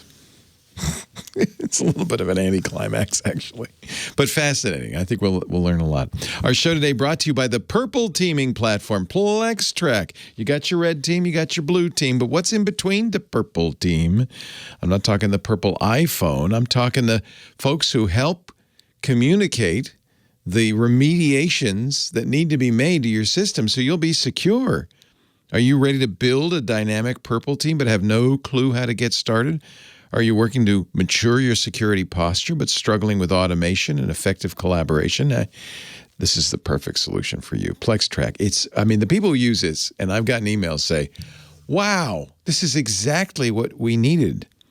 It is a powerful but very simple and easy to use security platform that centralizes all your security assessments, pen test reports, audit findings, vulnerability tracking, all of that work, all your red team work. It then transforms the risk management lifecycle, allowing these security teams to generate better reports faster, including aggregate and visualize analytics, and then collaborate with your remediators in real time. See, it's all about communication, right? It's one thing for your red team to find problems, another thing to get them fixed, and it's got to be an easy transfer of information. Enterprise security teams use PlexTrack to automate the pen tests, to automate their security assessments and incident response reports, and that's been a lot of time. I always think about, like, on the old TV police shows where the cop had to go and hunt and peck on the typewriter to file his report. Sometimes I think that's what's going on still with these red teams. No, this automation keeps red, blue, and purple teams focused on getting the real security work done. No hunting and pecking on the typewriter. Gain precious time back in your team's day. Improve employee morale with PlexTrack. It's actually a lot of different things. There are 9 modules in the PlexTrack platform, each addressing different pain points across the entire, rainbow of colors in the security teams. The runbooks model is one. It can facilitate your tabletop exercises, your red team engagements, your breach and attack simulations, and pen test automation to improve communication and collaboration. PlexTrack upgrades your program's capabilities by making the most of every team member and tool. You're not playing in Dungeons and Dragons here. You're doing some important work. You need a tool to facilitate this. Or what about the analytics module, another one of the 9, that helps you visualize your posture to quickly assess and prioritize, making a more effective workflow. It'll map risks to frameworks like MITRE ATT&CK to create a living risk register. Clearly, people need this. Just a couple of days ago, April 12th, 2 weeks ago, PlexTrack announced they've closed a $10 million funding round. So this is in effect a vote of confidence. They'll use it to fuel growth of their cybersecurity workflow platform. They got money from venture firms Noro Mosley Partners and Madrona Venture Group. They led the round with participation from Stage.0 Ventures. PlexTrack will use the funds to continue building the team and growing the platform. That's really good news for PlexTrack users. This is a platform it's really been recognized as a leader in this and somebody who makes a big difference in the field. Where was I? One more. I'll do one more. I don't want to do all 9. One more. The reports module. This is actually important, right? There is nothing better for reporting security findings. You can put code samples in, screenshots. You can add videos to any finding. And it's all about, again, communication so it can be remediated efficiently and effectively. Import findings from all your major scanning tools, export to custom templates with a click of a button. Look, why don't you book a demo today? If this sounds like something you could use, and I bet you it is, you could try PlexTrack free for 1 month, see how it can improve the effectiveness and efficiency of your security team. Just go to plextrack.com/twit, claim that free month, get the demo if you want. PLEXTRAC. If you haven't heard the name, and I'm sure most of you have, but if you haven't yet, you will be. This is the purple platform everybody's talking about. PLEXTRAC.com/TWiT, TWiT. Thank you, PlexTrack, for supporting Security Now. Thank you, dear Security Now listeners, for supporting us by going to that address, doing that free trial. If it's something you need, this is a perfect time to do it. PlexTrack.com/TWiT. AS8003. How big? So you said Class C is the smallest. Is this a Class A? I mean, this has got to be a lot of addresses. Bigger than a Class A. Bigger actually. than that. Yeah, more than. So since Inauguration Day, January 20th of this year, those who run the internet have been puzzled by a deep mystery for which no answers were available.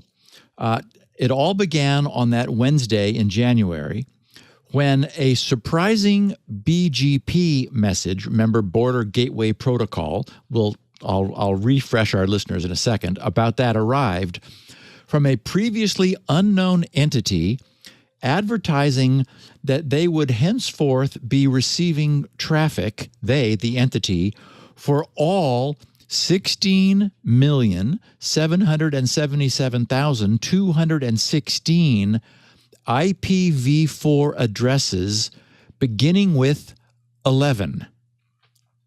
So today, the number 11, the number 11. If it's you 11 never see those. You never see those 11 dots, do you? There has never been anywhere for them to go. There's 11 dot has never been used. No, so don't forget that the internet was invented by ARPA. I mean, it was done for the Pentagon. So, of course they're going to get whatever they want. Right. A giant block. And once upon a time, remember, there was no competition. Yeah, no one else wanted them. Yeah. HP had 14 dot and 15 dot. Amazing. Yeah, and in fact, also remember that 5 dot had never been allocated, and that's why Hamachi was able to use 5 dot anything as virtual IPs for all of the people within its peer-to-peer networking. It could be routed, but it wouldn't conflict with anything. Right, wow. Exactly. Wow. So today, more than 3 months later, there's still much we don't know. But this weekend, as you referred to, Leo, we learned a bit more. So I'm getting a little bit ahead of myself. Here's how the Washington Post began their coverage of this mystery. They said, while the world was distracted with President Donald Trump leaving office on January 20th, an obscure Florida company discreetly announced to the world's computer networks a startling development. It was now managing a huge unused swath of the internet that, for several decades, had been owned by the U.S. military. What happened next, they wrote, was still stranger. The company, Global Resource Systems, LLC, kept adding to its zone of control.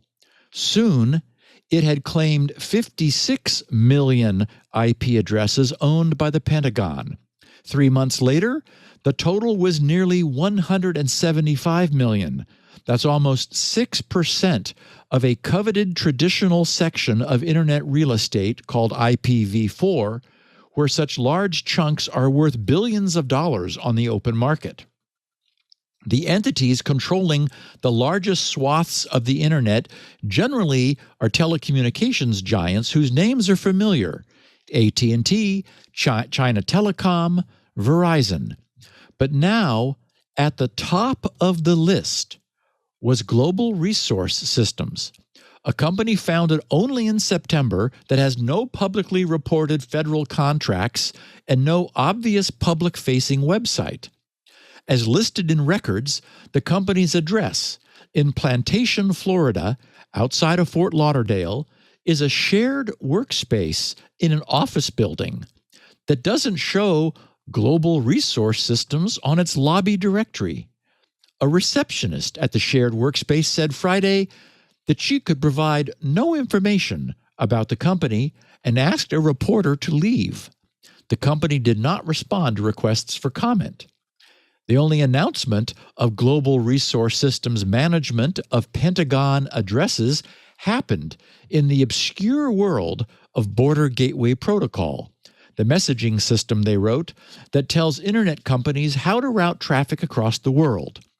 There, messages began to arrive telling network administrators that IP addresses assigned to the Pentagon but long dormant should now accept traffic, but that it should be routed to global resource systems. Okay, so the stage is set for the mystery. Let's step back and examine this from the perspective of someone who runs the internet at the BGP level. His name is Doug Midori, and he's the director of internet analysis for Kentic. His recent blog posting is titled The Mystery of AS8003, thus the name of this podcast. And before I share Doug's description of what happened and what he saw and thinks, I'll remind our listeners about the odd BGP nomenclature. Within the weird world of inter-autonomous system routing, an autonomous system, that's the AS, is said to advertise or announce that it is the destination for all internet traffic within one or more ranges of IP space. The claimed owner of the address space uses their own router to communicate to all the routers it's connected to using the BGP, Border Gateway Protocol. They update their own routing tables to incorporate this new information into their routing table, and then they in turn forward any changes that they made, which resulted as a consequence of incorporating this information into their tables to the routers they are connected to. The upshot of this is that a so-called advertisement or announcement quickly propagates throughout the internet, adjusting all other routers as needed so that any packet that's dropped onto the internet anywhere will end up being routed to and eventually arrive at the router that maintains that is responsible for that block of IP addresses, which it is now announcing. So, as we've discussed several times before, a simple slip of the finger when updating those crucial tables or deliberate shenanigans can raise quite a ruckus across the internet as large blocks of traffic are rerouted from their intended destination, if in fact those IPs were active already. And we've also talked about how, because the internet was sort of assumed to be run by people who were responsible and careful and knew better, and after all, it was all just a big experiment anyway that, really wasn't known to succeed or not in the beginning. It was fine. The point is that we still have a lot of that same architecture, and nothing has changed since then. BGP is notoriously vulnerable and lacking in security. Okay, so with all that in mind, here's what Doug Midori experienced and shared this weekend. He wrote, on January 20th, 2021, a great mystery appeared in the internet's global routing table.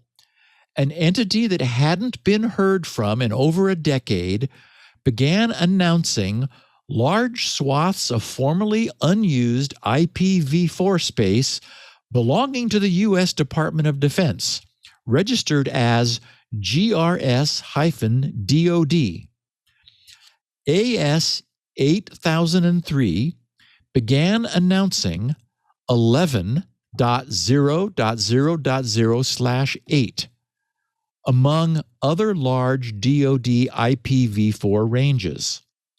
The message bore a timestamp of 1657 UTC, which is 11:57 a.m. Eastern, on January 2nd, 2021, moments after the swearing in of Joe Biden as the President of the United States and minutes before the statutory end of the administration of Donald Trump at noon Eastern.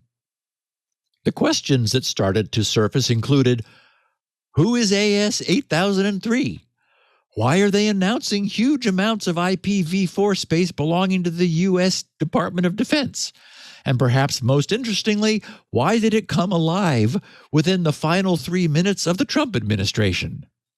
By late January, AS8003 was announcing about 56 million IPv4 addresses, making it the sixth largest autonomous system, AS number, in the IPv4 global routing table. By mid-April, meaning this month, AS8003 dramatically increased the amount of formerly unused DoD address space that it announced to 175 million unique IPs. Okay, so 175 million IPs is 1/25th of the Internet's entire 4.3 billion IPv4 space. Then Doug continues, following the increase, AS8003 became far and away the largest autonomous system in the history of the Internet. By comparison, AS8003 now announces 61 million more IP addresses than the now second largest autonomous system in the world, China Telecom, and over 100 million more addresses than Comcast, the largest residential internet provider in the U.S. And I've got a graph of largest ASs by IP4. GRS-DOD is in first place, then China Telecom, AT&T, the Department of Defense's active network, then Comcast, China Unicom, and so on down. So big, big, big. He says, in fact, as of April 20th, so a week ago today, AS8003 is announcing so much IPv4 space that 5.7% of the entire IPv4 global routing table is presently originated by AS8003. In other words, more than 1 out of every 20 IPv4 addresses is presently originated by an entity that didn't even appear in the routing table at the beginning of this year. So he says, as a valuable asset, he said decades ago, the U.S. Department of Defense was allocated numerous massive ranges of IPv4 space. After all, the Internet was conceived as a Defense Department project. Over the years, only a portion of that address space was ever utilized. He says, in other words, announced by the DoD on the Internet. As the Internet grew, the pool of available IPv4 dwindled until a private market emerged to facilitate the sale of what was no longer just a simple router setting, but an increasingly precious commodity. Even as other nations began purchasing IPv4 as a strategic investment, the DoD sat on much of their unused supply of address space. In 2019, members of Congress attempted to force the sale of all of the DoD's IPv4 space by proposing the following provision be added to the National Defense Authorization Act for 2020. Quote, sale of Internet Protocol addresses. Section 1088 would require the Secretary of Defense to sell at fair market value all of the department's Internet Protocol version 4 IPv4 addresses over the next 10 years. The proceeds from those sales, after paying for sales transaction costs, would be deposited in the general fund of the Treasury. The authors of the proposed legislation used a Congressional Budget Office estimate that a /8, that is to say, that's 16.7 million addresses, would fetch $100 million after transaction fees. In the end, it didn't matter because this provision was stripped from the final bill that was signed into law. The Department of Defense would be funded in 2020 without having to sell this precious internet resource. So he poses the question, what is AS8003 doing? Last month, astute observers to the NANOG, N-A-N-O-G, that's the North American Network Operators Group, listserv, and that's basically that sort of the inner sanctum where those who run the internet talk to each other. He said astute observers on the listserv highlighted the oddity of massive amounts of DoD address space being announced by what appeared to be a shell company. While a BGP hijack was ruled out, the exact purpose was still unclear. Until yesterday, when the Department of Defense provided an explanation to reporters from the Washington Post about this unusual internet development. The DoD's statement said, DDS, Defense Digital Services, authorized a pilot effort advertising DoD Internet Protocol space using Border Gateway Protocol. This pilot will assess, evaluate, and prevent unauthorized use of DoD IP space. Additionally, this pilot may identify potential vulnerabilities. This is one of DoD's many efforts focused on continually improving our cyber posture and defense in response to advanced persistent threats. We are partnering throughout DoD to ensure potential vulnerabilities are mitigated. So Doug said, I interpret this to mean that the objectives of this effort are twofold. First, to announce this address space, to scare off any would-be squatters, and secondly, to collect a massive amount of background internet traffic for threat intelligence. He says on the second, there is a lot of background noise that can be scooped up when announcing large ranges of IPv4 address space. A recent example is CloudFlare's announcement of 1.1.1.0/24 and 1.0.0.0/24 back in 2018. He said, for decades, internet routing operated with a widespread assumption that ASs did not route these prefixes, that is the one dot prefixes on the internet, perhaps because they were canonical examples from networking textbooks. According to their blog post soon after the launch, CloudFlare received around 10 gigabits of unsolicited background traffic on those interfaces that were announcing those two Class C networks, 1.1.1 beginning with 1.1.1. star and 1.0.0. star. And that was just, he writes, 512 IPv4 addresses. He says, of course, those addresses were very special, but it stands to reason that 175 million IPv4 addresses will attract orders of magnitude more traffic, more misconfigured devices and networks that mistakenly assumed that all of this DoD address space would never see the light of day. So he says, in conclusion, while yesterday's statement from the DoD answers some questions, much remains a mystery. Why did the DoD not just announce this address space themselves, instead of directing an outside entity to use the anonymous system of a long-dormant email marketing firm? Why did it come to life in the final moments of the previous administration? We likely won't get all the answers anytime soon, but we can certainly hope that the DoD uses the threat intel gleaned from the large amounts of background traffic for the benefit of everyone. Maybe they could come to a NANOG conference and present about the troves of enormous traffic being sent their way. And I also have some reporting from the AP. It's sort of more gossipy in nature, digging down you can, of course, uncover all kinds of weird things.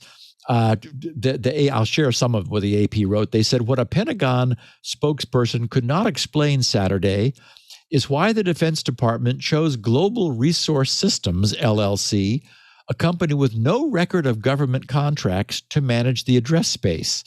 The AP wrote, the company did not return phone calls or emails from the Associated Press.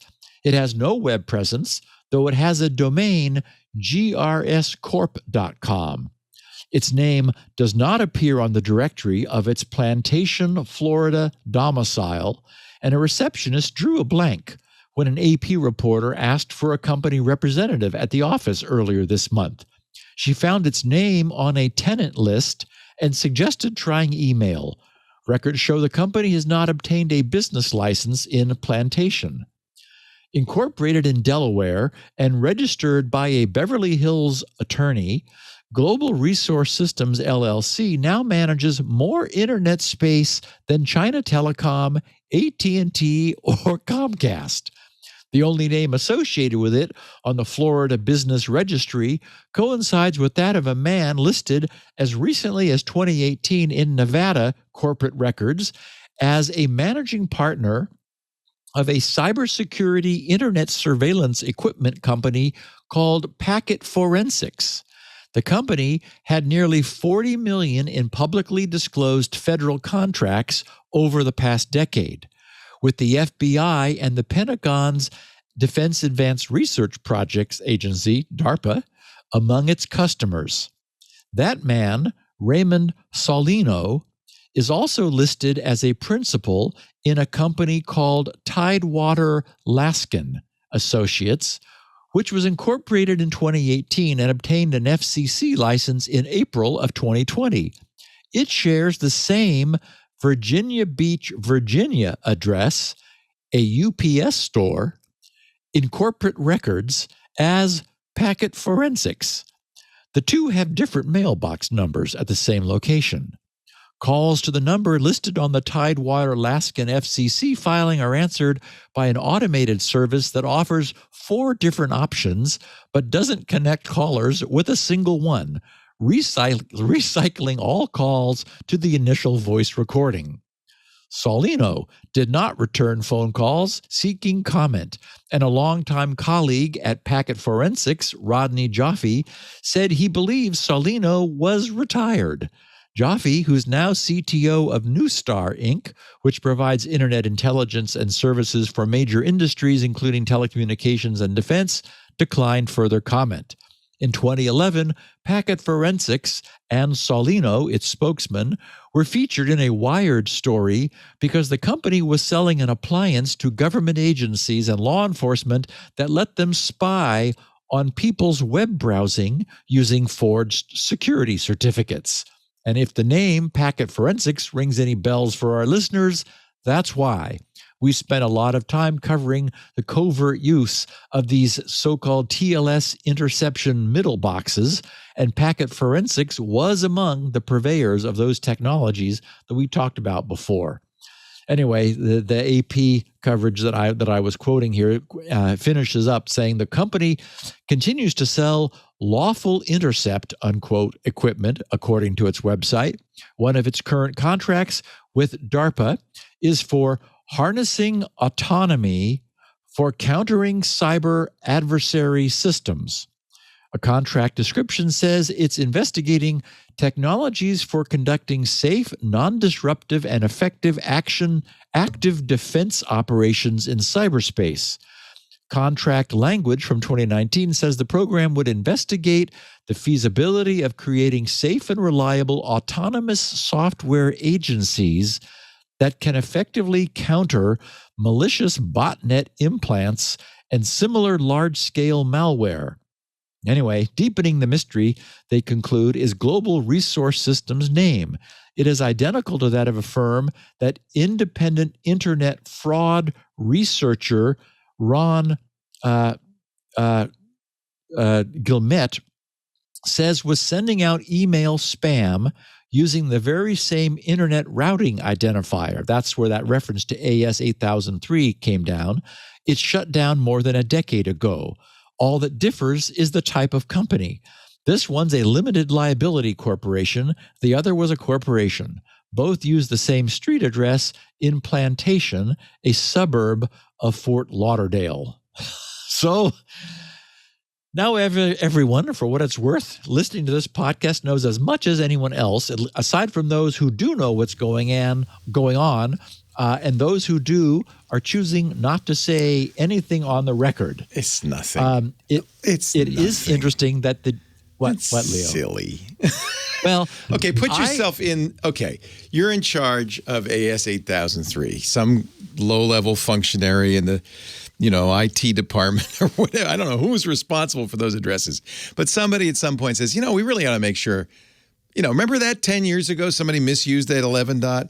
We really want to make sure nobody's got a botnet on there or posing as that or using it for DDoS. How do we do that? Well, we could do this. We could do a little quick BGP route and see what traffic we snare and maybe run through it and see if we find anything. Okay, how would you do that? Well, I don't know. We don't. Look, we got this shell company we always use for these kinds of things. We got that address down at the UPS store in Fort Lauderdale. We don't want to make a big deal about it. It's even closer. It's to the NSA. It's the UPS store in Virginia. I guess it could be the NSA, but don't you think the DOD has people that do exactly this kind of thing? I mean, it's the Department of Defense. This is their block. What? I don't think it's anything nefarious. I think they just didn't want to make a big deal about it. They didn't want anybody to know what they were doing, especially the bad guys. So they just ran a little operation. What do you think? My take is different. Okay. I don't think it's nefarious, but I think it was in danger. They were in danger of losing it. Because Congress might have made them sell it. Yes. They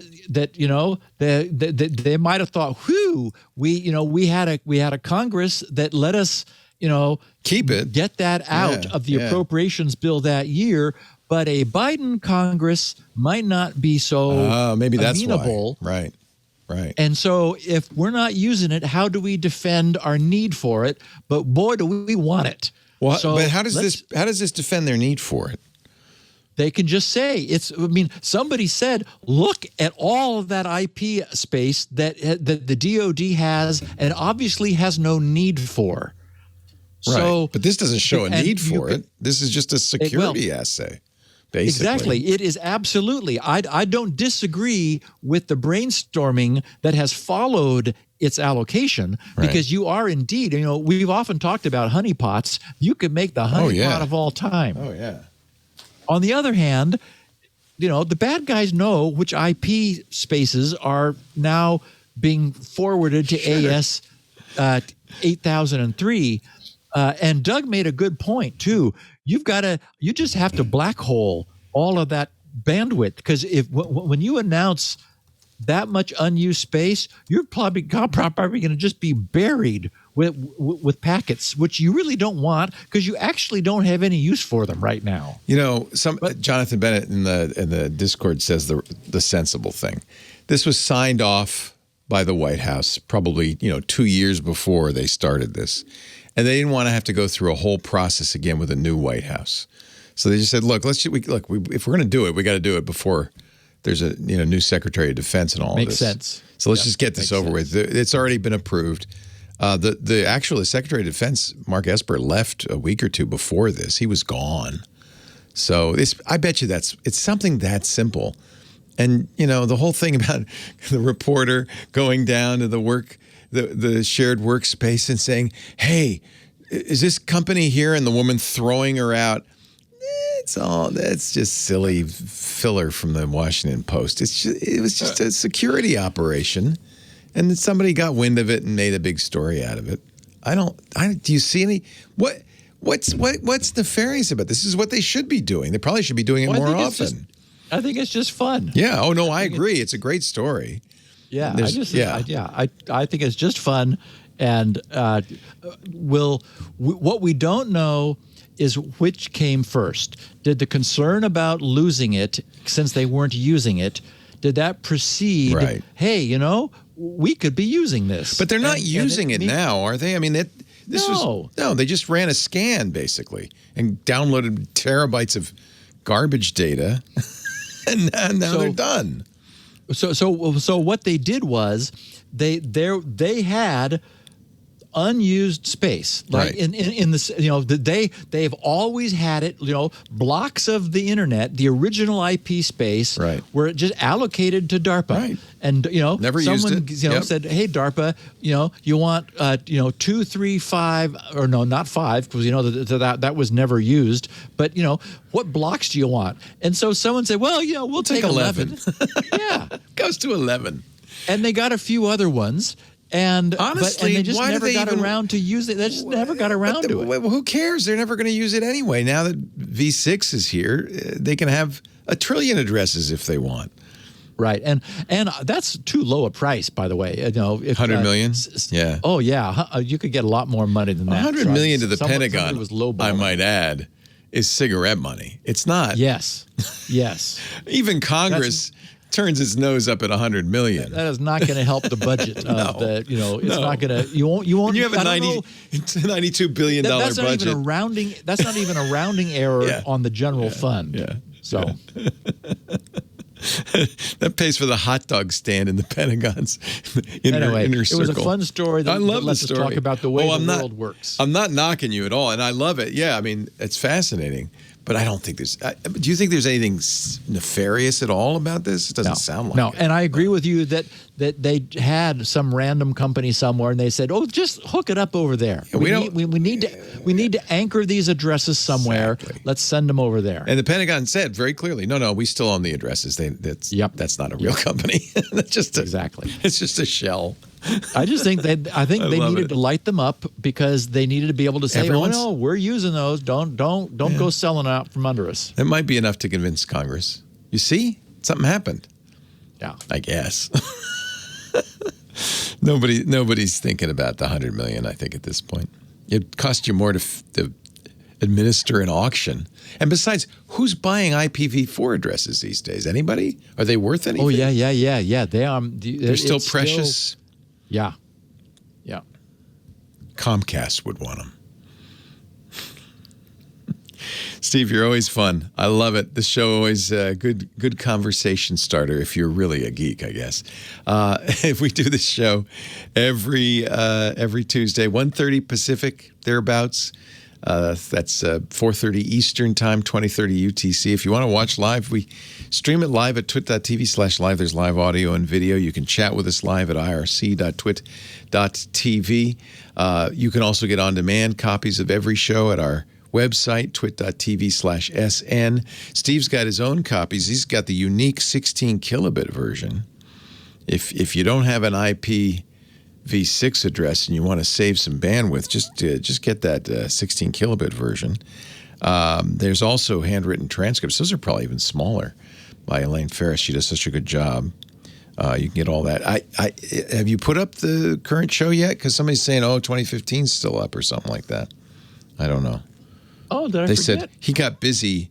He got busy with his new bride and probably forgot about us. Whoops. Actually, I probably was busy with SpinRite. I know. That's exciting. I'm back in Getting the close. groove. With We're getting SpinRite. close, yeah. GRC.com is the place to go. Actually, this is a good time to get SpinRite. 6.0 is the current version, but you'll get a free upgrade to 6.1. That's what's coming out now, and you could be, an early beta tester. You could participate in the development of it. There's a great forum going on his website, grc.com. Lots of free stuff there, too. Highly recommended it. SpinRite, the world's best hard drive storage. Mass storage. I can't say hard drive anymore. The world's best mass storage, maintenance, and recovery utility. Works on all kinds of mass storage. Don't forget, we've got a new way to listen to TWiT. If you don't like the ads, and I think this crowd, it's not the ads, it's the ad tracking you may not like, you can do without. We have a new Club TWiT membership, $7 a month, gets you ad-free versions of this show and every show we do. You'll get a special feed for audio or video, all ad-free. You'll also get entry to our great Discord. We do a lot of fun things in there. We're doing the next show on Saturday. Jonathan Bennett and I from Floss Weekly. I think there's all sorts of interesting stuff. Poker night is coming up Friday night. The Discord is a fun community. I think, frankly, as I start to use this, It's a replacement for the broken social networks out there. It's just nice people having a great time. So you get ad-free podcasts, you get the Discord. There's also a feed, the TWiT Plus feed, where Steve and I perhaps will discuss vitamin D someday. I'd love to get an update from you on that. We could put that out on the TWiT Plus feed, all of that, a member benefit. $7 a month, one tier. There's no other tiers. That's it. Boom. We use a company called Memberful to do this, and Stripe payments, which are good worldwide. You can even use Apple Pay or Google Pay if you want. So we'll see you at twit.tv/club. Twit, and I will see you all in the Discord. I'm kind of pissed because the Discord narked on me and said I was playing Valheim all night. The truth hurts. Thank you, Steve. Have a great week. Thank you, buddy. Bye-bye. Bye. You know what's fun? Android. You know what's even more fun, though? All About Android. That's my show, Jason Howell, along with my co-hosts Ron Richards, Florence Ion, and we welcome guests on each and every week from throughout the Android ecosystem, developers, Googlers, journalists, people who are all geeked out about the Android operating system. We tell you everything you need to know. twit.tv/AAA every Tuesday. We'll see you there. Security now.